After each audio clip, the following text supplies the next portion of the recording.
and welcome to the A to Z Sports Big Orange Podcast. I am Charlie Burke. That is Zach Reagan, wherever you listen throughout the world. We thank you so much for listening to us. Zach and I talk everything Vols every week here on the Big Orange Podcast. And if that's something that you want to listen to on the regular, go over to the A to Z Sports Podcast Network feed on Apple and Spotify. When you get there, rate, review, but most importantly, subscribe to the show, because if you do, you won't miss our shows when we drop them on Mondays. It is not Monday now, but that's because of Christmas. It is Thursday. But regardless, I'm kind of lost in terms of what day Very it is. lost.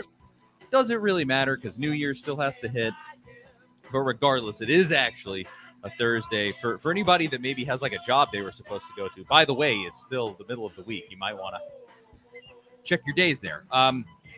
Go to YouTube when we're live, as we are right now at this very moment at 7 p.m. Eastern time on Mondays. And you can be a part of the show. You can tune in. You can comment. We love going back and forth with everybody that comments, that watches. It's a ton of fun. A to Z Sports Nashville YouTube channel. And you can watch the show and be a part of the show. And it's a ton of fun. Subscribe, hit that notification bell, yada, yada, yada. At Charlie_Burris, at Zach TNT, at A to Z Sports. Facebook.com/A to Z Sports Nashville, and A to Z Sports.com for everything that Zach writes on ye old internet.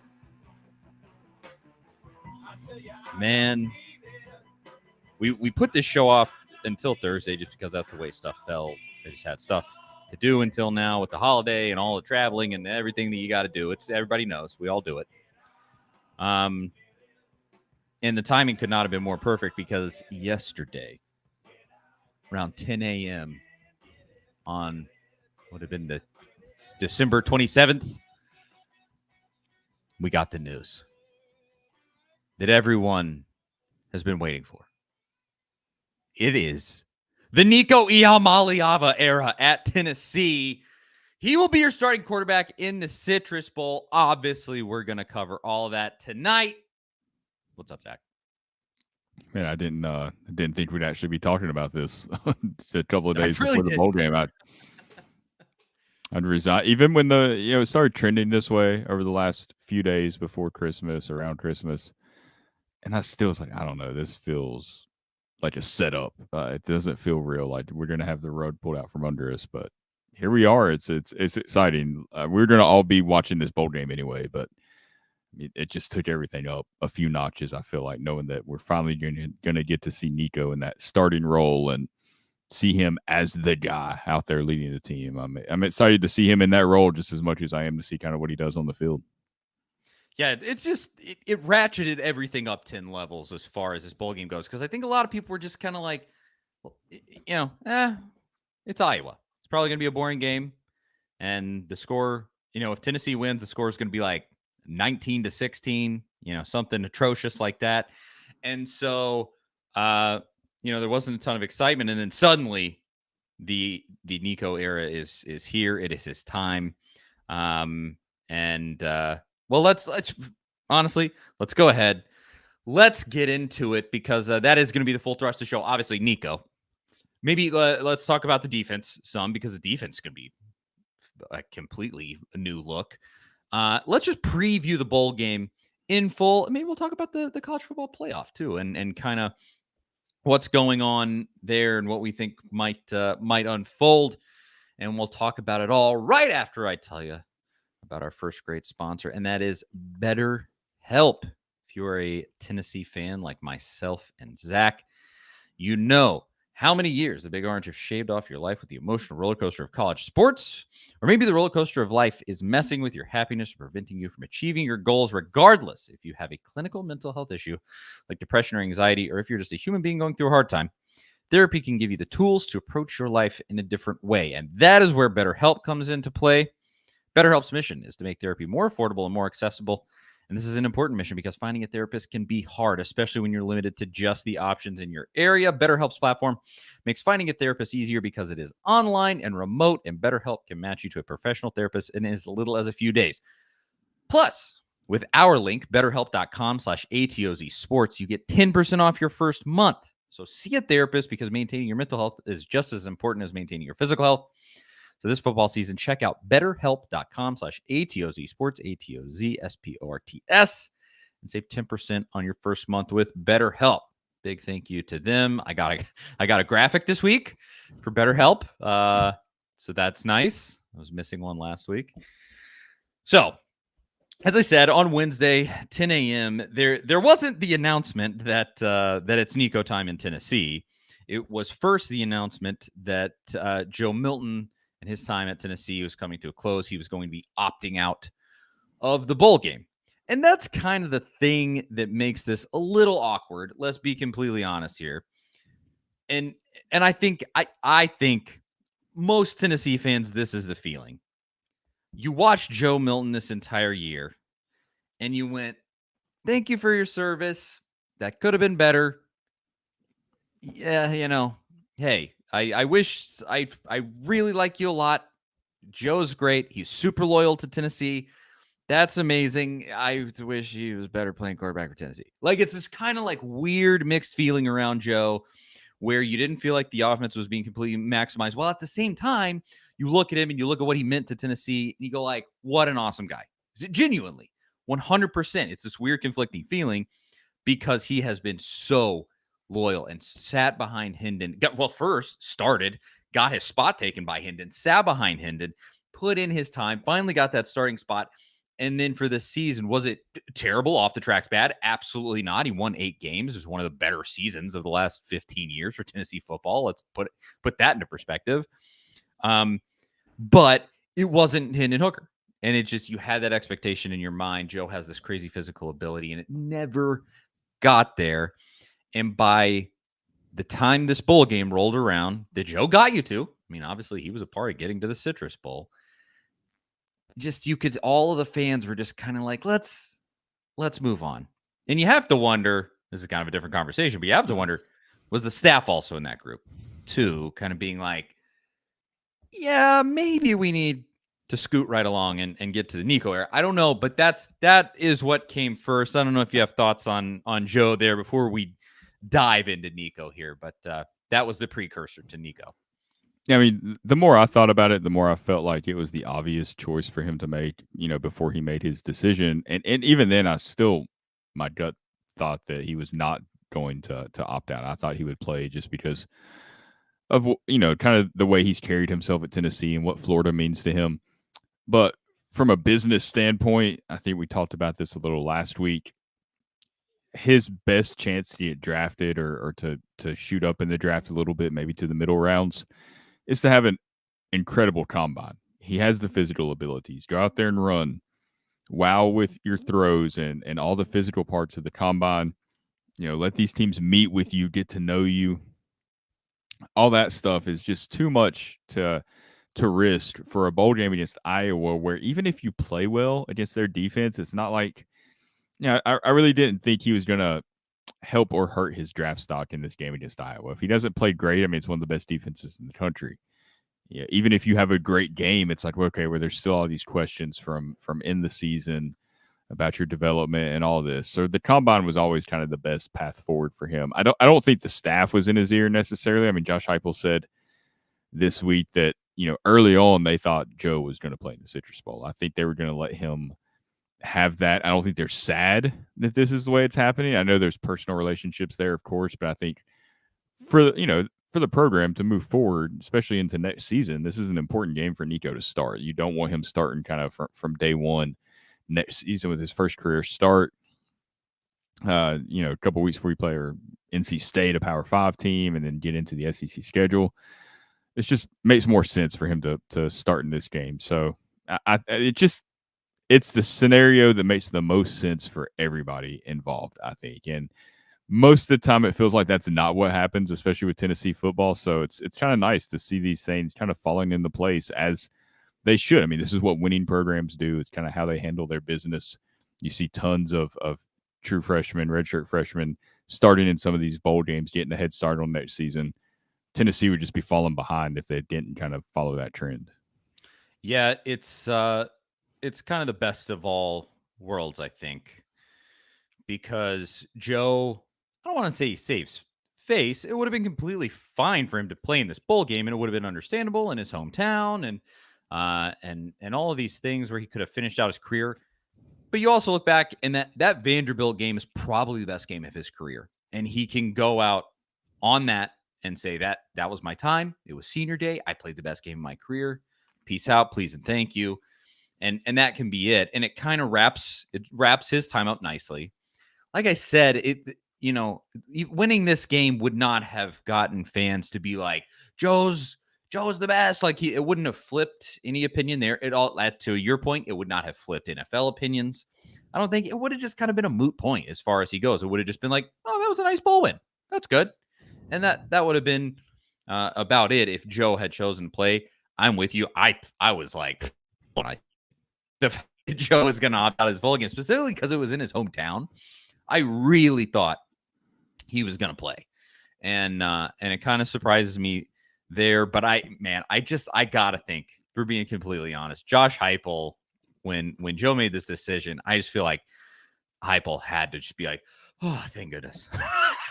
Had to just be like, oh, it's any kind of crisis averted, because it felt like there was this expectation building of being like, even if Joe plays, you got to play this guy. You got to put Nico in this football game. That was the building expectation. And I mean, you got to think, if there's big money people that were a part of that $8 million deal or whatever was the reality of the situation there with what got Nico to come to Tennessee, you got to think they're kind of like, hey, buddy, it's time. It's time to get a move on here, and let's see what we got in our 5-star, mega recruit here. And so that's got to be a relief on Heupel. I just got to think, whether they pushed or pulled any which way there, it's all just speculation to say that anyway. But that's got to be a relief, because you also heard kind of rumblings that it was like, if Heupel pulled the plug on Milton, it would cause a little bit of like consternation with the team, and maybe they wouldn't have liked that, because Joe Milton is very well liked, and so it's good for everybody. I think ultimately that's nice the way it works. You see this comment here from VOLS. Make a shout out to KSR. Have you seen all of that on Twitter? I think so, because I think I retweeted it. Yeah, one of the KSR guys said that Joe Milton opted out of the bowl game because he was afraid to face the Iowa defense, which obviously not true after playing in the SEC. But the kicker to all that is that Will Levis opted out last season in their bowl game against Iowa. Against Iowa. Like, come on. Like, dude, you got to think about that for 2 seconds and just be like, okay, maybe I'm not going to tweet this. And Joe Milton beat Kentucky on the road. I mean, you have that too. Come on. Will Levis never beat Tennessee. Joe Milton literally beat Kentucky at Kentucky this year. Give me the biggest break, boys. Like, come on. You're better than this. Maybe. Honestly, they might not be. Man, there's already plenty of comments here. Says it's Nico time. Yes, sir, it is. VOLS says Joe Milton has a hard time making decisions both on and off the field. He did kind of wait till the last second. That had to be by design to some extent. We saw the video of the Iowa player who learned right after their practice yesterday that the freshman's starting, and he caught him totally off guard. And he's like, we haven't really watched much film of Nico, which, to be fair, there is not a lot of film. You're still going to watch the Joe Milton film and what the offense has done all season, but it's a different threat you're preparing for with Nico. So I think for sure there's some gamesmanship with the announcement. I mean, Nico's been preparing as the starter for a week now, since kind of around the early signing period. So Tennessee's known about this for 7-8 days. There was just no reason for Heupel to let everyone else know about it until now. I agree. I think it all. I mean, even that choice, I think, if it was completely conscious and there was gamesmanship there, I think that's a great choice. Make them prepare for the guy that's been playing for you all season long, and then throw in this guy that they have no tape on, and that they know is a dynamic playmaker. I think that's a really exciting fold in all of this. But Jesse in the comments says, "Go Vols, go Vols." Welcome to Florida. Thankfully, I'm not in Florida. I guess I wouldn't mind going to the game, but I don't want to be in Florida any the rest of the time. James says, "What's up? What's up?"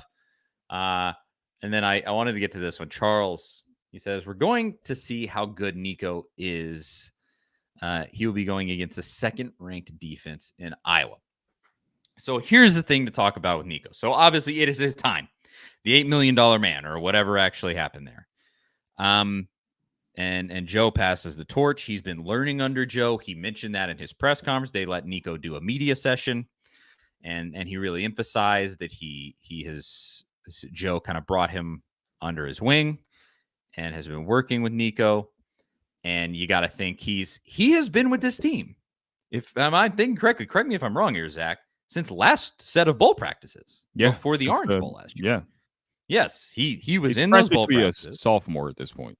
Yes. So you're talking a full-blown year that he has been with this team, learning from Heupel, learning from Joe Milton, just seeing the system. I guess back then with those bowl practices, Hendon would have still been around. So he's even hung out with Hendon.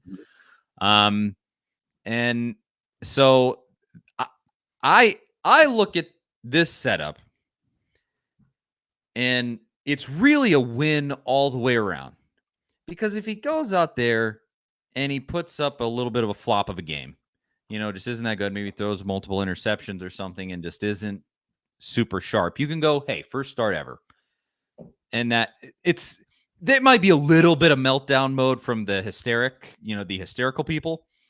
But ultimately, I think when you really think through it, you could just be like, hey, it's his first full starting football game at the college level ever. That's whatever. But then you break it down. If he has a really good game, the hype is going to be completely off the charts this coming season. That's going to be wild. And I really hope that happens for his sake, for everybody's sake. It'll be a better offseason if that happens. But I genuinely think he's had time now, because we said it all season long when people were like, oh, let's just replace Joe. Let's put Nico in. We said all season, we were just like, you don't want to go trial by fire here. You don't want to throw this guy into the deep end at Alabama. That's a terrible decision in the swamp. That is just not the way you want this dude's career to go. And I like this neutral site. It's not going to be super hostile. In fact, I'm going to bet it's going to be probably 60-70% Tennessee fans, if not more, honestly. And it's, neutral site, kind of away from both schools. And it's not going to be overly loud one way or another, and just kind of a good environment for him to learn in and create a base for how he feels with this team. I think it's a great setup. I don't know how you feel about it. Yeah, I mean, win or lose, obviously you want to win the game, and Josh Heupel's made that clear.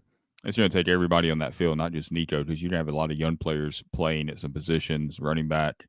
Not sure if the offensive line's going to look like totally yet. Heupel kind of said they're healthy, but we'll see. There's more gamesmanship there. But win or lose this game, it's so huge for the development of Nico. I mean, you need this game film, especially against this type of defense, which we'll get into later. It's just exactly the type of experience that he needs going into next season. So he's going to learn a lot playing against Iowa. Whether he goes out there and lights them up, throws a couple of interceptions, doesn't have a great game, whatever it is, whatever happens, just getting all this on tape is huge for the development of him as a player and going into next season. So it's everything about it is as good as it could set up for his first career start. I agree 100%. It's just a nice kind of entree into college football instead of just, here you go, SEC football. Just the biggest, baddest dudes in this game, and you got to go play them in your first start ever. Now, to the point in the comment there, yeah, Iowa is no pushover. I don't think they're known as kind of a bum rush, sacking guys 6 times a game sort of a team, which that's good, but they are really just fundamentally sound. They don't give up much, period. Obviously, you're not going to have Jalen Wright, which that's big. Dylan Sampson could be an absolute dog. Cam Seldon seems like he has a ton of talent and just needs to be given the opportunity. And he's finally going to get it here, I think, at least more of an opportunity than he has during the regular season. But you're not going to have your Jabari Small, Jalen Wright duo, and then Dylan Sampson again can be really good, but Like Jalen Wright was a certified dog. He was awesome when you handed him the football, and you're not going to have that to lean on. Drew Jabari Small's McCoy, a big loss with pass protection. I mean, it is. Small was That's true. so good in Yes. pass protection. And Sampson's improved, but he's had some moments there. So you're going to have Sampson has to take a big step. Selden, like you mentioned, and Khalifa Keith is probably going to play in this game quite a bit too, because they like to rotate 3 guys. It's a lot of youth there, especially in pass protection for your true freshman quarterback. I really wish Dante Thornton could get back. Yeah. That was tough because I guess it was a high ankle sprain, but those can be pretty brutal, and you probably I would say save it up for next year at the end of the day. Oh, and he probably didn't have the tightrope surgery because it's not like you're trying to get back for a playoff game or something like that. So there's really no point in pushing it with him. Exactly. I pretty much agree with Davey here in the comments. Says, regardless if we win or lose, we were already winning by starting Nico, GBO. Yeah, I agree. I just think almost no matter how this goes, this is good for Tennessee. And then pat myself on the back. Davey says, great content as always. Thank you, Davey. I appreciate the compliment. But yeah, it's a good situation for Tennessee. And let's say this, if Heupel was being resistant to starting Nico, because it felt that way like all season, because there were exact moments, the UTSA game, the Vandy game, a few of these where you were just like, why is Joe still in this football game? What are we doing? Let's get this young man in here so we can see what he can do. Like, it seemed very intentional that at certain points, whether it was or not, I mean, I'm ascribing something to Heupel that I don't necessarily know that he was doing, but it felt that way where you were watching, you were just like, but why is your starting quarterback still in this football game? If for nothing else other than the risk of him getting injured, let your backups get in there. And so now maybe if Heupel, I don't know, surely he was wanting Nico to get in there, but if he wasn't, here you go, forcing his hand. You got to do it, and I'm really happy about that. And this is a good comment from Todd here. He says this is really a preview of next year's offense. In some sense, hopefully Brew comes back and Thornton, and then obviously you're going to get the transfer. Chris Brazzell. And there's going to be different pieces, but the offensive line, this is basically the offensive line for next year. That's nearly exactly what it's going to be. And I think it's really a good snapshot of what you're going to get next year, kind of how it was last year in the Orange Bowl, ultimately. And so that's another nice element of this. Yeah, for sure. And when it comes to Heupel and Nico, I think it did feel like there were opportunities where maybe Nico could have played during the regular season, but at the same time, I think Heupel kind of had his plan. He stuck to it. I don't think it was out of stubbornness, because I don't think this team was more than 8 or 9 wins. I mean, there was Cooper Mays being out, wide receivers did not play up to the standard of last year's team. There's a lot of times they weren't helping Joe out. This was an 8 or 9 win team pretty much all along. But Heupel didn't panic. We've seen it with Butch, when he was the head coach, kind of that, dance with quarterbacks that he would do when he set Worley and started Peterman on the road against Florida, and then let Dobbs finish the season and go back to Worley and try Peterman again and finally settle on Dobbs again. And the quarterback carousel that Jeremy Pruitt always had going on that would eventually go back to Garantano, but you'd have Maurer or Christ or whoever, from time to time. It just felt so much more structured and in place these last couple of years. Like, there wasn't this bouncing around kind of uncertainty. So, it would have been nice. And I'm sure some of those games that you wanted to be blowouts that weren't blowouts, like the Austin Peay game, for example. I mean, I'm sure the plan was to get Nico in some of those games, and it just didn't really work out. I'm okay with most of that from Heupel. I think it kind of played out eventually the way he wanted it to play out with Joe opting out of this bowl game. Obviously, you'd love to, beat Missouri, beat Florida, and be playing in a different bowl game. Maybe Joe plays if it's New Year's Six Bowl or something like last season. But yeah, all things considered. Funny side note, I saw this on Twitter, but this is just because you brought up his name. Keller Christ is an offensive analyst Yeah. for Iowa. Ironically, he is on Iowa's staff. And that's that goes into a deep Iowa storyline too, is they're looking for a new Offensive coordinator, and Paul Yeah. Christ has been a name that's been mentioned, who is Keller Christ's uncle. So there's a lot there too. It's kind of an odd connection between the two programs. And funny side story, at the one spring game that I think Keller Chris played in at Tennessee, I sat directly behind his family at that spring game and talked to them for a whole chunk of that spring game. They're like, "Oh, that's our son out there. Oh my god, blah blah blah." And I'll always remember that. Yeah, that was about all you remember of the Keller Chris Yeah. era, because it was very Not much- forgettable yeah. otherwise. That was the whole era. I experienced the entire thing that day. I think he led like a scoring drive against Alabama, and we were all like, this could be the guy. But that was it. I mean, Finally. there was nothing else that happened. Keller Chris, man, what a blast from the past. But yes, all the way around, I think it's a really good thing. A nice preview into next season, and this, in terms of, let's make this kind of last thing, because we have more to talk about. But as far as Nico goes, I like this question from Recht. He says, "I think having Nico in the game opens the door for more plays to be drawn up," and I would throw it to you. Do you think that's true, Zach? Because if all of the reports are true from practice and things like that, and just what we've seen in the spring game and in his short time playing, more touch on the ball. He's much more slippery in terms of trying to run and do something with broken down plays. And does it actually open the door there more, or are they going to just be conservative and be like, it's a freshman, keep it close to the vest? What do you think?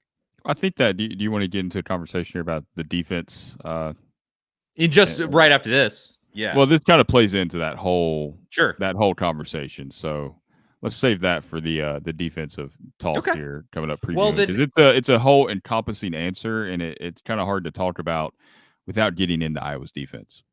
Well, perfect. Let's go to this next segment. We have bills to pay and sponsors that want their stuff talked about. So let's start with this. I do have also one more question about Joe before we can completely move on. Also, and we'll talk about those last couple things about Joe and Nico right after I tell you about ZenSports. We've been talking about ZenSports all season long, the new sports betting app exclusively in Tennessee, but we have more big news. Now, when you sign up for a ZenSports account, you'll receive up to a $1,000 no-danger first wager.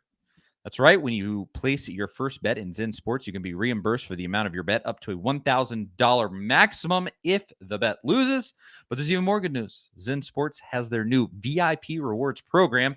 The VIP program will allow top-tier customers to earn even more bonuses, comps, and perks, but it is by invite only. So if you feel that your ZenSports play qualifies for VIP consideration, check out the program at zensports.com/VIP. No other sportsbook will offer you a premier sports betting experience with 24/7 top-tier customer support and faster withdrawals like ZenSports. So what are you waiting for? Get going. Download their app at zensports.com today. ZenSports betting just got better. If you have a gambling problem, call 1-800-889-9789. Terms and conditions apply. You must be 21 or older in Tennessee to bet. And they had this promo earlier today. Here it is right here. They tweeted it out. Make a $50 straight bet on Thursday Night Football, Jets versus Browns. And if the bet loses, get a $25 no danger first wager on the Cowboys versus Lions. Your first straight bet on the game only counts towards the promo, one per customer, and allow 24 hours to credit your account. So that's just for tonight. For anybody that's watching live, get in there. Get your promo bet in on Thursday Night Football. Shout out to them. Oh, that's not our... That's a different graphic. Maybe producer Matt can join us there. Okay, so this was the last thing with Joe to finish out that conversation. Then we'll get to Nico and the defense. It was a comment here. Let me find it because I want to give everybody their flowers here. VOLS. We've read a few of his comments tonight already. He said, "Does Joe Milton ever play in the NFL in all reality?" That's kind of to wrap up that conversation about Joe and him saying that he's going to prepare for the NFL, where do you think he falls? I think he'll get drafted. I'm not sure where. I mean, he's a physical freak. The potential's there. Yeah, I think he's going to be drafted. I don't know. It's so hard to say right now where he will be drafted, because the combine is going to impact that a ton, and we'll see how everybody reacts to the combine and all the little reports that come out from how his interviews went and stuff like that. The Senior Bowl as well that he's participating in. All that stuff will play a huge part in his draft stock, which is why it was so important that he does not get hurt in the Citrus Bowl, because that's going to be key for him. I think he ends up on a roster, but then he's going to have to fight his way up a depth chart and get a chance. He's going to have to play well in preseason action in some of those games where it's the third and fourth string out there, guys that know they're not making the team, and it's kind of hard to shine in those moments. So, everybody, it seems like, eventually gets their chance. You stick in the NFL long enough, there aren't that many quarterbacks to go around. I mean, it took Josh Dobbs 7 seasons, but he finally got a chance to go out there and start some games. Nathan Peterman has got a chance to start several games in Buffalo and Chicago. I think Joe Milton's better than Nathan Peterman, at least what I've saw of them in college. So it seems like, yeah, Milton's eventually going to maybe get a chance. I don't know where it takes him. I'm not counting on him as a can't-miss prospect. Truthfully, I'd be surprised if he ended up being anything more than, second, third on a depth chart. That would kind of maybe practice squad bouncing around. It's just it's tough to make it in the NFL, and we'll see. It'd be interesting if somebody keeps him on the roster just for like some Hail Mary situations, because we've seen several situations where teams need a 70-yard bomb, from the 30-yard line, somebody get into the end zone, and not many people can do that. That would be an interesting thing. Does he get a roster spot because of that capability? Yeah, I think he's such a over-the-top physical specimen where he's just so big, so strong. Surely there's got to be something he could carve out there. And worst case scenario, if you work hard enough, one of the best jobs in the world is a backup QB on an NFL team. None Just of the being responsibility. A quarterback in the NFL, even if you're not starting, is such an incredible accomplishment. I know people throw shade at third string quarterbacks, but you're one of the 96 top quarterbacks in professional sports if you're on that roster. And none of the responsibility and all of the paycheck. I mean, you don't get $30 million or whatever, but you get like $1 million to sit there and do nothing. So that's a job I could deal with, personally. But it's I'll put it this way to put a bow on that. I'm really, really rooting for him. I hope he finds a spot and that it works out for him. But let's finish the Nico conversation, talk about the defense some, because defense is going to be a completely new look in this bowl game. But I like this as kind of a starting point. Chris says, has Nico been taking reps with the ones this entire time, or was Joe leaving a new development? That was kind of how the news started coming out, at least from what I saw, was that it was sort of like, so Nico's taking a lot of first team snaps. And there was kind of this rumor just swirling around, and then it slowly turned into, oh, Joe's opting out, Nico's your guy now. And that's, again, really glad that that's the way that it worked out. But to move into that conversation about Nico, I'll just throw it to you, Zach. The question that we had was, does Nico, now working with the ones, being your starting guy, knowing the talent that he has, does that open up the playbook? Were they not able to do as much with Joe Milton at quarterback? And what does that mean for Tennessee if he has this expanded skill set? Yeah, I think next season, moving into that, the playbook will be more like 2022. I think Joey Hosley having a year under his belt, even if Josh Heupel's mainly calling the plays, the way that communication goes, what they're seeing from up top, I think he'll be more in the groove with that. So I think all that will be a lot smoother. I think Nico's skill set allows the playbook to be opened up a lot. There's so many different things he can do in the run game where, Milton had some speed and had some big runs, but we didn't see the same elusiveness like that we saw from Hendon Hooker. We've talked about that before. Nico seems to have that in the limited times that we've seen him play. So I do think all of that will look much different in 2024. I don't think it'll look much different at all in the Citrus Bowl. So if you're going into this game and you're expecting the offense to be high flying and kind of look more like it did in 2022 with all these interesting wrinkles, and there still could be some wrinkles. It's a different player, but it's not going to be totally different. It's going to be a lot of what we've seen this year, and that's really because it's what makes sense against Iowa. The game plan against Iowa calls for a kind of vanilla, take what the defense gives you type of game plan because of the way they play. They play a lot of zone coverage, which is something that can get young quarterbacks in trouble because your eyes might not be in the right place. You might not see a safety. You know, it got Joe Milton a couple of times. Some cover 2 and cover 3 looks. Iowa's a quarters defense. They're going to play those safeties back. Their safeties are kind of the players in their defense where that's what Nico's going to have to read. They're the guys playing run pass every down. You're going to have to basically guess and read what they're doing based on where, and that's going to, determine where you go with the ball. Because of the wide splits, you're probably going to see a lot of these screens out in the perimeter, a lot of these quick outs to receivers in the perimeter, because that's a way to get 4 or 5 yards almost every down if you execute, maybe more, if you block well. Iowa's tough to run against. They only gave up 120-plus yard run all season.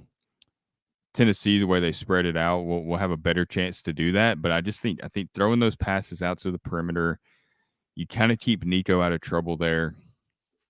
Possessions are going to be at a premium in this game. Iowa likes to sit on the ball. They're going to try to run as much clock off as possible. They're going to huddle. They're going to run the play clock all the way down. They're going to try to pick up 3-4 yards every single play and really drag this thing out. And Tennessee might get some 3-and-outs and get the ball back quickly, but you're not going to be able to. You can't afford to waste possessions in this game. And I think Josh Heupel knows that. I think he said, yesterday when he spoke to the media, look, picking up positive yardage on first and second down is going to be critical in this game. So you're not in these 3rd and long situations. So if you're looking for a deep shot on first down, it's probably not going to happen. It's probably not going to happen on second down either, unless it's just there and you really, it's a 2nd and 3 maybe, and you feel comfortable taking that shot downfield because you like your chances on 3rd and 3. For the most part, they're just going to try to take what Iowa gives them, which Iowa, they're not going to play a lot of man coverage if at all. They might try to make it look like that. They'll do some zone blitzes there where they try to get to Nico, which again makes those quick, those plays to get the ball out of his hand quickly to the perimeter away from the middle of the field even more important. So just the way this game sets up, the playbook almost has to be kind of vanilla in what we've seen all season. So it's not, I think when people see that, they're going to be like, oh, nothing's changed at all. But it's more a product of this is Iowa. This is how you go beat Iowa. You're going to have to play that game. That's why I think that'll be what we'll see. Yeah, I think it's what should work in this game. I think it's the best way to get Nico's feet under him is to keep it simple. And so I think they're gonna just do what this offense does best and play the hits. So, and what I think could be different genuinely is I think we said this after the spring game. Like Nico made that throw in the spring game to Ethan Davis that was just really impressive. Like, dropped it right in the breadbasket, just really beautiful. And I remember saying, that is a throw that Joe Milton can't make, period. Like Joe Milton does not have that. He doesn't have that in the bag. Or if he does, I've still never seen it to this exact day. We went through an entire season. We didn't see it. So he has more of that touch. He has more of that finesse. He has more of that slipperiness.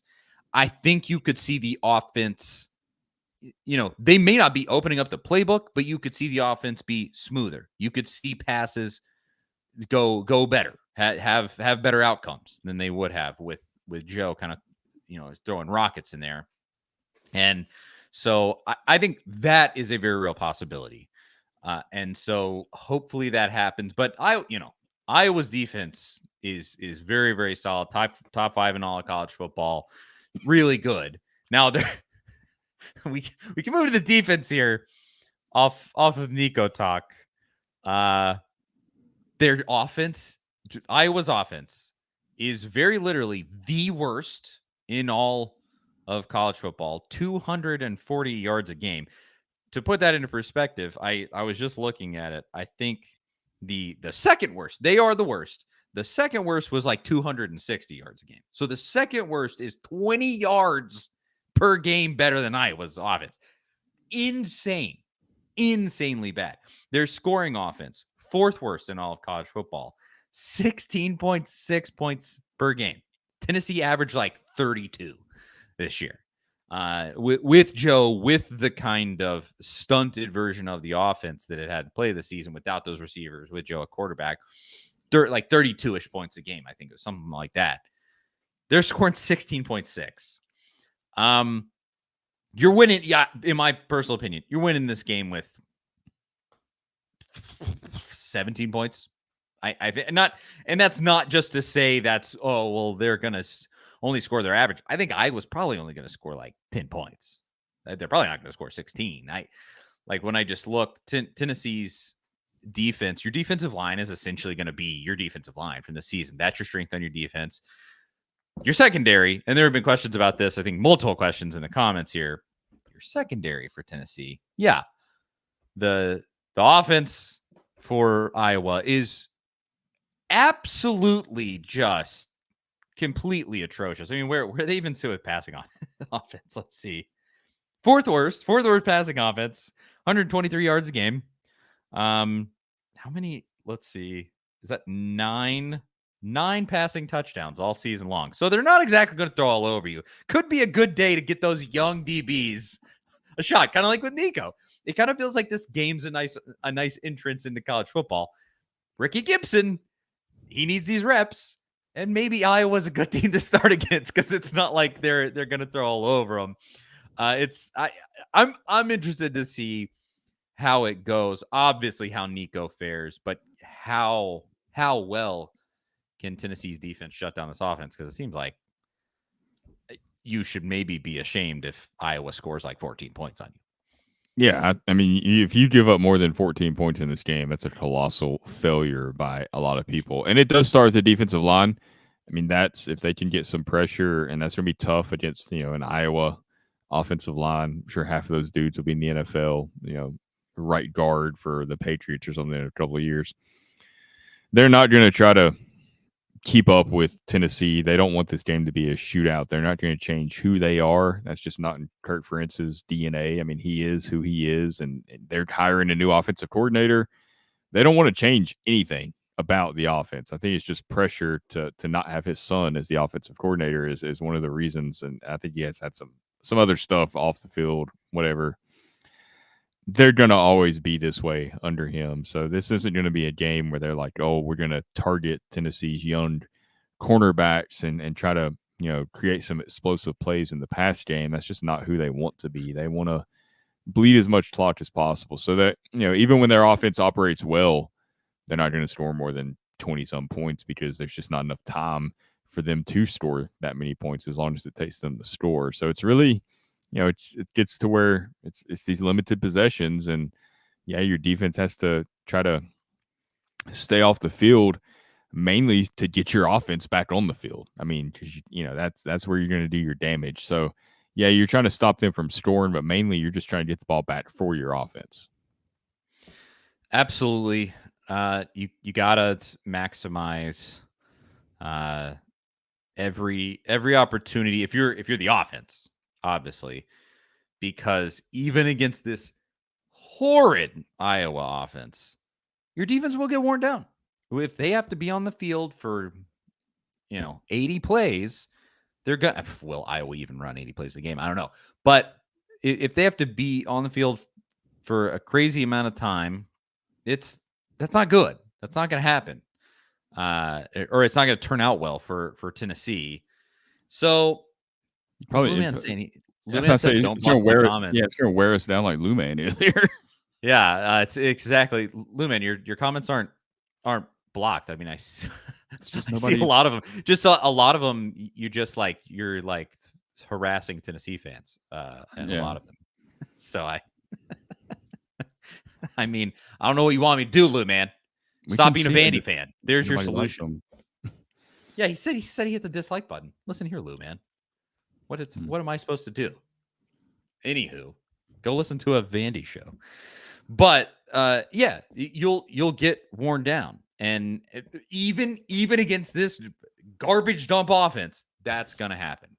And so, look, Tennessee was in a game like that earlier this year against A&M. Hopefully, that experience helps them. But that game is very much kind of what I'm expecting in this game. And maybe we're wrong. Maybe Nico goes and balls out, and the Tennessee speed and wide splits, something that Iowa doesn't see a lot of. Maybe all that is just too much for them to overcome, and Tennessee rolls in this thing. They do have a history of playing pretty well against Big Ten teams outside of that Purdue game a couple of years ago that they did win. We all kind of know that, but otherwise, they've beat Iowa before. They beat Northwestern. They beat Indiana. They usually play pretty well in these bowl games against Big Ten defenses. Yeah, it's kind of weird. And even in that Purdue game, the offense was fine in that Purdue game. You scored like 1 million points in that game. But it is weird. Like, I just have this odd feeling, and it obviously comes from the past Iowa game, the Northwestern game from a few years ago, all of those, where I just go like, I kind of feel like Tennessee's just going to win this by like 20. Like, it might be 20-0 and they only score 20 points. But like, I just feel like that's kind of a distinct possibility. Maybe I'm wrong, and this defense really is the full-blown real deal. But when the rubbers met the road for this Iowa team, they've gotten their doors blown off. Mm-hmm. Penn State, completely uncompetitive. Michigan, completely uncompetitive. And Michigan's offense, they played well against Michigan's offense. Defense did.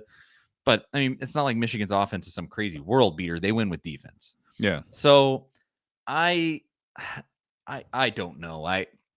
Maybe I'm getting out over my skis there, but I think this is an exciting opportunity for absolutely everybody, because you have in that set of DBs, like as I already mentioned, Ricky Gibson. You're gonna, and there were some good media clips from him today, but you're still gonna have Jalen McCullough back there. Maybe is Gabe Jeudy-Lally gonna play? Like, I think he's playing. Okay. I don't think he's not expected back next season. Probably go pro.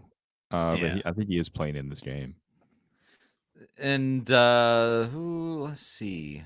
Andre Turrentine where'd he come from? Ohio State. And you got some of those other young guys that are going to be in that set of DBs. Jordan Thomas, John Slaughter. Yeah. Will Brooks, who played in that Vandy game. There's a walk-on. Yeah. So it's just to me, this is all sort of the best setup possible. Kind of somebody said it here. Yeah, Rex said, did we really lose a whole secondary when there wasn't really a secondary to begin with? Not trying to be disrespectful, but seriously, I didn't know we had a secondary.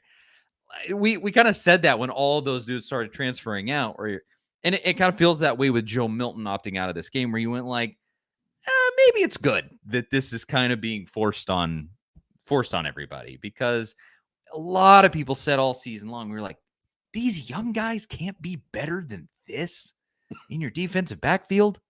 Like, really? They can't play up to even this level? After you lost Kamal Haddon, and they always defaulted to these senior guys, and you were just like, really? None of these young dudes can play up to this level? Like, up to this bad level?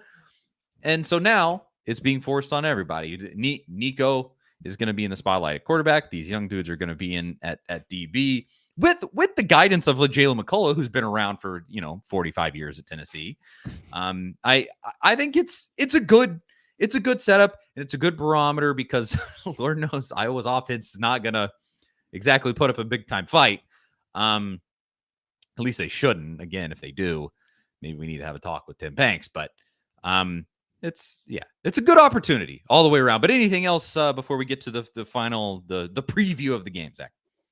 No, I mean, just hopefully these young linebackers can stop the run. You're gonna have some youth out there too at the linebacker position. It's the kind of the one thing we didn't talk about there. So that's big for their development as well, especially playing just kind of a run first downhill team between the tackles. It just wants to, they want to go out there and block you, and you got to get off those blocks, and that's kind of what it's going to come down to. They're going to execute, because that's what Iowa does. can you out athlete them? Can you get off blocks? That's how you win this game on defense. I think it's possible, but let's talk about this final good comment here as we go. Chris says there's going to be some questions if these young guys ball out. There's no questions. We know that they don't play young guys like they should in the secondary. Yeah, Martinez and Tim Banks. I mean, it's been that way for all 3 years now. Yeah, it's clearly not changing. That's something that maybe Josh Heupel eventually.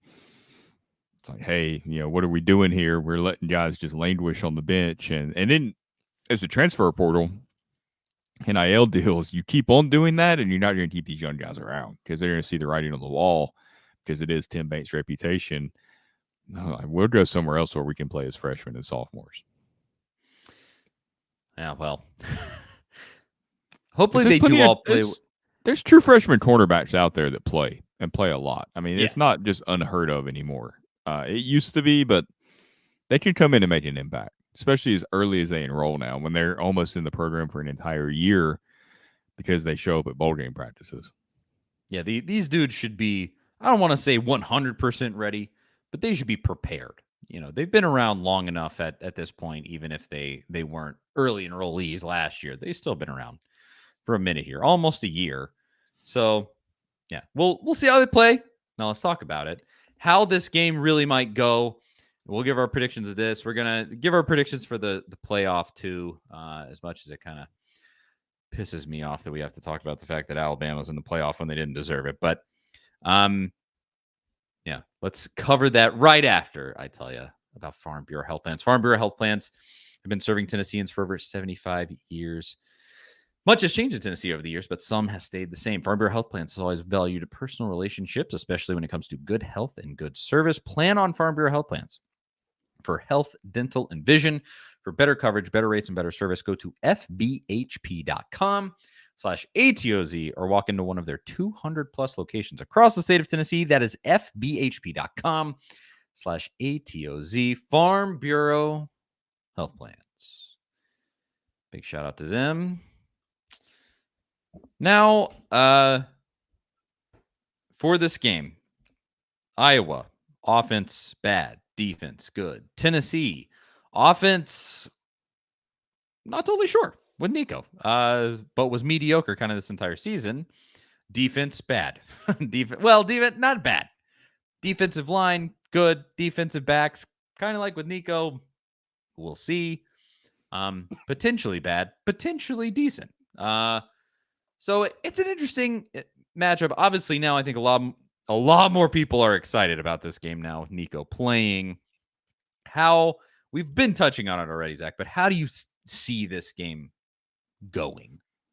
I mean, I think Iowa's going to accomplish a lot of what they want to accomplish. I think Tennessee might stop them a few times, get some 3-and-outs, but they're going to hold on to that ball for quite a bit and really limit possessions. I still think Tennessee will fare decently well against the Iowa defense, just because what we talked about earlier, those 5-yard plays are going to be there as long as you execute. Now, it's on some of these young guys that are out there and block on the perimeter. It's on, Chaz Nimrod and Caleb Webb to really do their job in those situations. It's on Squirrel. Probably he's going to be catching a lot of these on the perimeter. Can he make somebody miss and turn, a 5-yard gain into 10 and really kind of get you down the field? Are they able to run the ball? I think they'll be able to run the ball better than most teams have been able to against Iowa. Because of their safeties, it's going to be really tough to break off some of those like Jalen Wright, Dylan Sampson 80-yard runs that we've seen in the past, because those safeties playing in that kind of deep quarters coverage, especially when they play against the run, they know they're the last line of defense, and they're not going to provide an opening for some of those long run plays. But can you run between the tackles or and pick up some chunk yardage with everything spread out the way it is? I think they will be able to decently. So I think they'll move the ball. Can they get in the end zone? In the red zone, that's been a problem at times this season. Are they settling for field goals? How big are the tight ends in this game? Because I do think the tight ends are one area where you can kind of exploit some of Iowa's defense there in the seams when those safeties are kind of in conflict on some of those RPOs. I think there'll be a mix of success in the red zone and, some settling for field goals or maybe going for it, not getting it. So I think Tennessee, though, will be able to score enough points to outscore the Iowa offense. The most points that Iowa scored in a game this season was 41 against Western Michigan. The next week, they played Penn State and scored 0. They did score. Oddly enough, Western Michigan is that's the team that had the 20-plus yard run against Iowa. It was Western Michigan. It's the only one this entire season. And it was really because the linebacker didn't do his job and the safety spit on the RPO, and that's kind of what happened there. And it still wasn't a 50-yard touchdown. It was a 20-some-yard run. Again, they're very fundamentally sound on defense. They're not going to allow a lot there. But the very next week after that Western Michigan game, 31-0, they lost to Penn State. Purdue only scored 14. Wisconsin only scored 6. Minnesota beat them 12-10. That is a score of a football game if I've ever seen one there. Iowa beat Northwestern 10-7. Just if you want to know the nature of some of these, 22-0 against Rutgers. Oh boy, 15-13 against Illinois. God, this is the most Big Ten. Oh God, that's horrendous. They didn't play Ohio State. I do think it'll be, low scoring. I don't think, honestly, I could see a scenario where Tennessee wins and they only score 2 touchdowns and maybe 2 field goals, and it's like a 20-7, 20-6, 20-10, something like that. I mean, it's hard for me to see anything but that, to be honest. But here's the interesting part to me. There's a couple of things. Can Iowa handle the general speed of Tennessee? Well, Tennessee against like a Georgia, we've talked about, we look slow out there. But I feel like relative to an Iowa, Tennessee is going to look like they're running at 1,000,000 miles an hour in this game. And I'm not just talking like the speed of the offense and the general tempo, like the actual athleticism of maybe Dylan Sampson, of Squirrel White.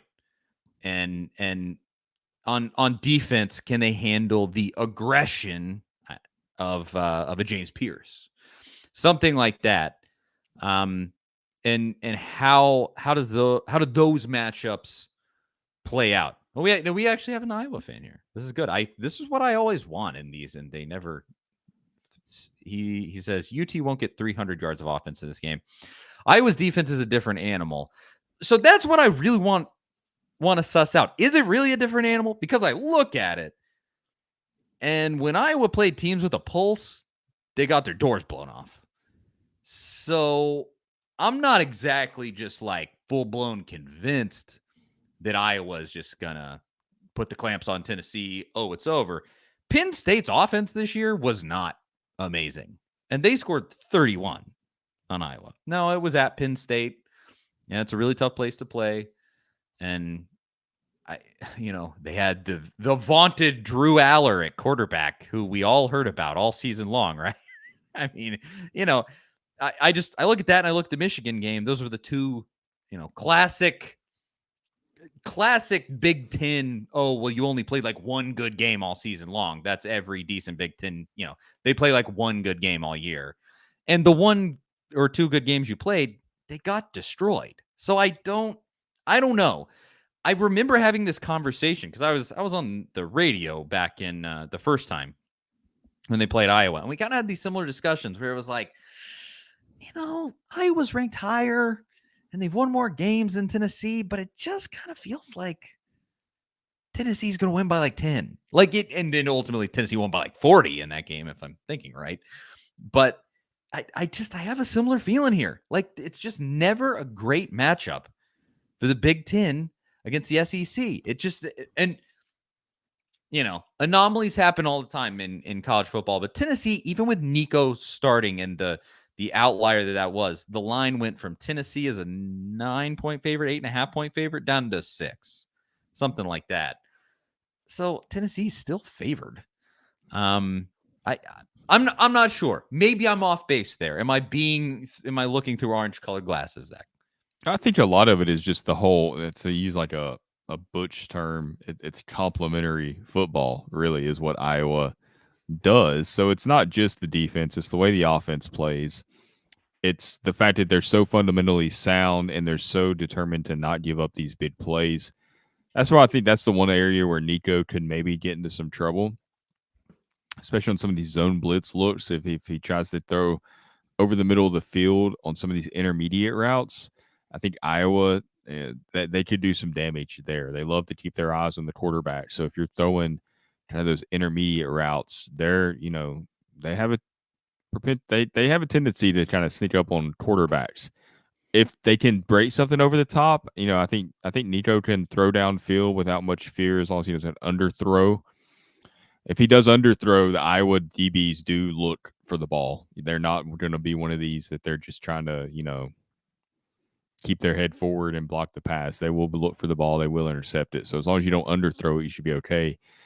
But if you can throw it down the field and get it out there, you'll have a chance to hit on some of these plays. It's just trying to get some of those Iowa defenders in conflict and trying to create some of these mismatches. I mean, if you can get a Storer White in the slot on one of their safeties, you got a chance to hit on a big play then. But it's everything's kind of got to go right for that to happen against Iowa, just because of how fundamentally sound their technique is. It is, but I look back, like that Penn State game, they gave up 215 yards rushing to Penn State.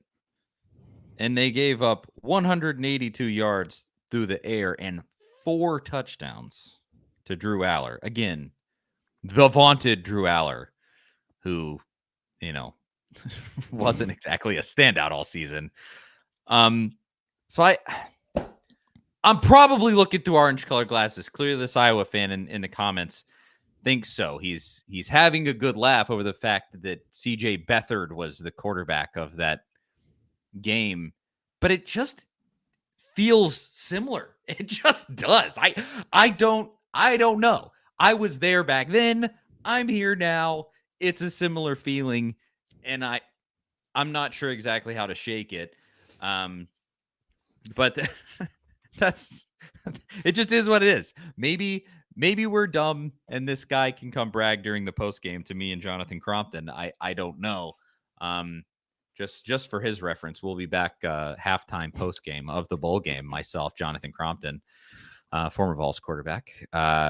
And so this for Tennessee fans or the Iowa fans that want to tune in and we'll be talking about the game no matter what happens, win, lose, rain, shine.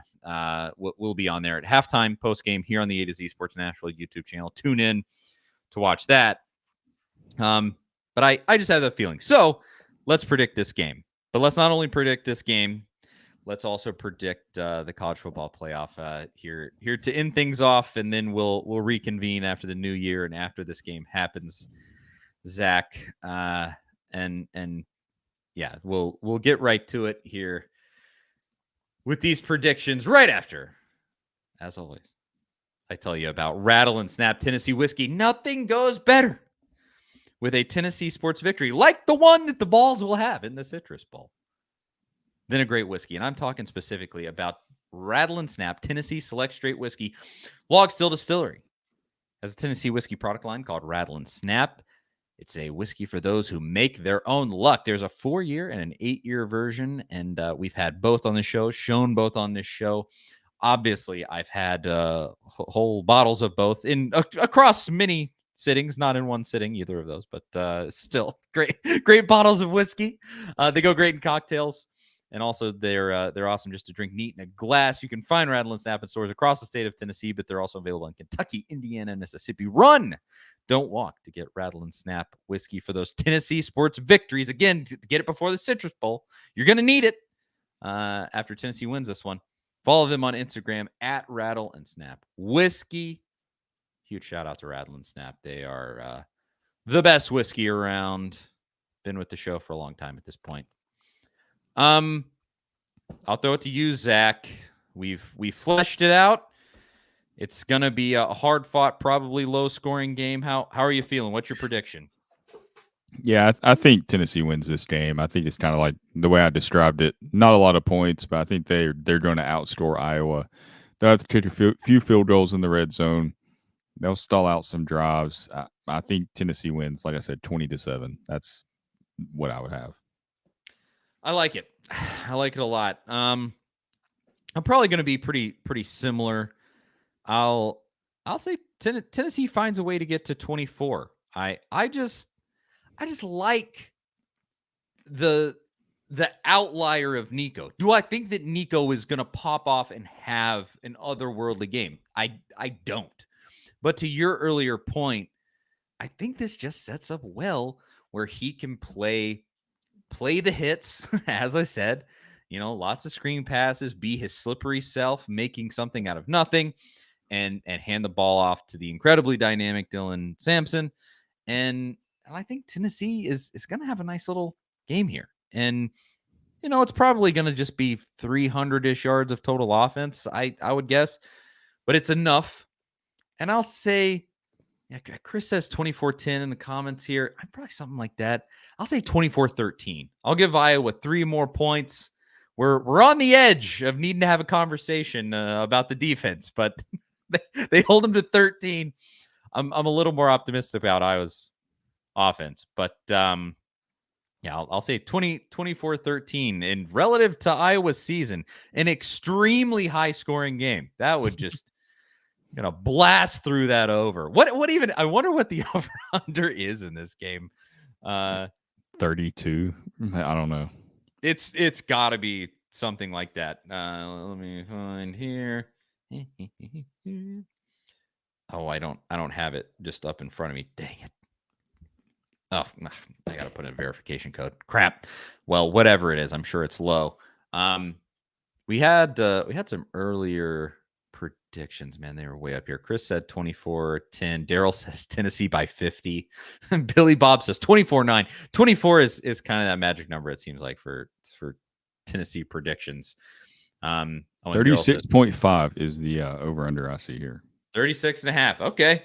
Yeah, I mean, what 24-13, you would be just squeaking it out. You're betting the over. I'm on the under here. Yeah, just barely. So I don't know. I'm just optimistic. Obviously, with Nico looking through big time orange colored glasses, because I want that kid to have a huge game. It would be so fun if he has an amazing game. So fun. Do it on the ground, do it through the air. I don't care how you got to do it. I just hope that he has some magic moments in this one, makes a couple of incredible passes, does something where we go like, oh man, like this is our guy. I just want some moments like that really, really badly, because things go off the rails. It's gonna be a different offseason. So now, with that said, let's just predict this. Alabama plays Michigan. I believe, isn't it? It is the first game. It's the game after Tennessee's game, I think. It's the 4 o'clock, 4 something. Yeah, you're right. I want to say they're like in succession. Like Tennessee's game happens in Alabama, Michigan comes the day, I think. I have to confirm that. But will the damn Crimson Tide and the Little Demon, will they be playing for another national championship, Zach? I think they will be. I think Nick Saban has, his whole thing is taking it personal, making it personal. And I think he has the last couple of years, losing to Georgia, everybody talking about the decline of the Alabama dynasty and all this. It's kind of like one of those last Super Bowls that the Patriots won, where it just felt like, yeah, we're still here. This is almost over. Everybody knows it's almost over. Saban can't coach forever, but we're not done quite yet. I just have that feeling. I think there's a ton of distractions at Michigan. Harbaugh, this contract, is he going to the NFL? Is he not? The sign stealing stuff, which is kind of coming back up again, with some of the comments this week from Alabama players, or they're I think that's some gamesmanship too, which I get. Alabama's playing their best football of the year. I think, even though I don't think they should have been in the playoff, I do think they were probably one of the best 4 teams in the country at this time. And I think they'll beat Michigan. I don't really know the score. I mean, I don't know, like 31 to 20. They managed to score some on Michigan. Michigan's a powerful team. I said they would beat Ohio State, and they did. And I was kind of saying all season, probably the funniest part of that entire whole sign stealing thing was that even without the sign stealing, Michigan's a good football team. Like they really are. Their offense is meh. Their defense is absolutely elite. I'll say, obviously I'm being hopeful, but I'll speak it into existence. I'll say Michigan wins. They are the favorite at the moment, 2-point favorite as of right now. I mean, it's in the Rose Bowl. It's in California. It's not like there's any kind of like, oh, it's in Florida, way closer to Alabama. Nothing like that. And they New just split Orleans. tickets. That would it's almost surprising it's not in New Orleans. Exactly. And thankfully the Texas Washington is the Sugar Bowl there. But so there's really no advantage there. I'll say Michigan. Michigan pulls it out. 21-17. What'd you say? I said 31-20.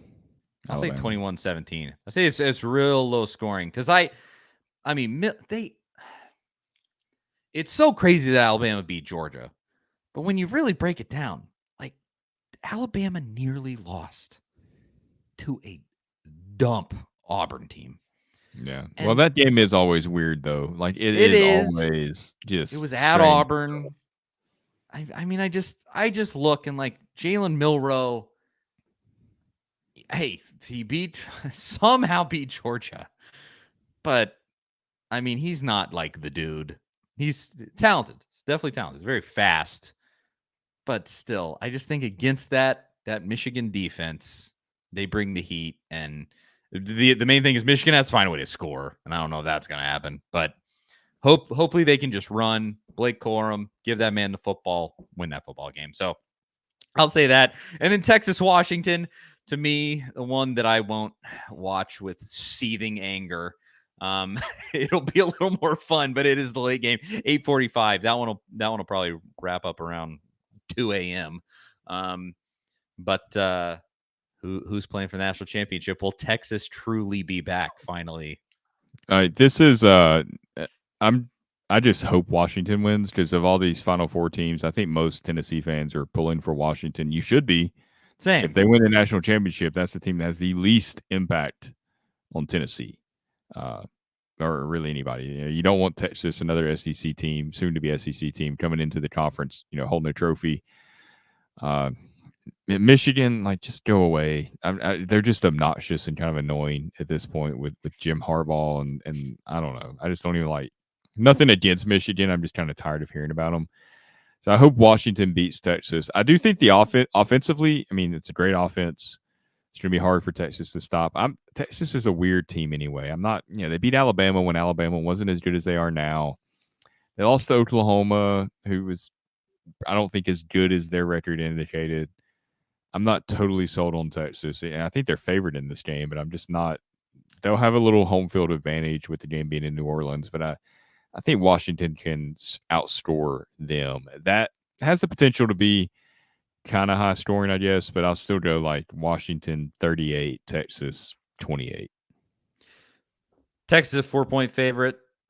It's in New Orleans, so I think there's definitely going to be a Texas tilt in the crowd. Mm-hmm. I think that was probably going to be the case anyway, just because of the large size of that fan base. Man, I'll say that Washington wins because of that offense. Texas has been flirting with stupid losses all season. They nearly lost to TCU and some different, I'll say that they finally got there and Michael Penix plays for a national title, which that would just be really fun. They get rewarded for having such a powerful offense. Roma Dunzi, I would love to see that. Kid's a killer. I want to see Washington go all the way. I really like their coach. So let's go with that. And obviously I am being hopeful. Michigan, Washington, I'll say Michigan wins the national championship. We can't escape it. It's not going to be that easy. Just one of these teams that we don't want to win is going to win, I think. Yeah. But, if it plays out like I think, I would probably say Alabama wins. And maybe that's just me hoping for some reverse karma there for Alabama's sake. Never bet against Saban. Yeah, but that's the thing. I just feel like it sets up for this like revenge tour for him. But did he spin up the Magic against Georgia though? That's kind of what I don't know. think. Maybe it's Like, bad karma. Maybe they get there and they lose to Washington, and it's bad karma for taking Florida State's spot. Maybe. I don't know. that would be nice. I'm doing my part. I'm putting it in the universe. Doing all I Don't can. please. I will say this, please, Michigan, please, for America, really for the SEC, because I feel like America doesn't really care. For the SEC, please. Yeah. Not for Florida State. I don't really care about Florida State, ultimately. But just no more Alabama. Go away. Shouldn't be there anyway. And says, what's up? What's up, my man? Evan, longtime listener. Thank you, sir, for tuning in. This has been a good show. That is the show. Charlie Burris, Zach Reagan. Thank you to everybody for watching. Evan, Daryl, Samuel, Billy, Bob, Chris, even the Hawkeye 5, the Iowa fan that tuned in. General Nealon. Who else we got? Wrecked, Jeff, Charles, Jason. Thank you to everybody who watches every single week. Tune in. Myself, Jonathan Crompton, halftime, post game. Wanted to have Crompton on here before the game, but I just my schedule didn't work out. It's been kind of frustrating, but so I'll just advertise it here. Tune in to the halftime post game show with me and Crump, and we will be discussing the Iowa game, and hopefully Nico will lead the Vols to victory. Good times. Anything else before we bounce out of here, Zach? No, I think that does it. Hopefully everyone has a fun and safe New Year's coming up here. Don't go too crazy because the bowl game is the next day, obviously. It can be amateur night out there. Be careful. Yes. Yeah, for sure. It's always a little dicey on New Year's. Always fun, but be careful. We want everybody back here hanging out with us every week. So Charlie Burris, Zach Reagan, thanks again for watching, listening, however you take in the show. We appreciate it every single time, and we will talk to y'all next week. See you guys later.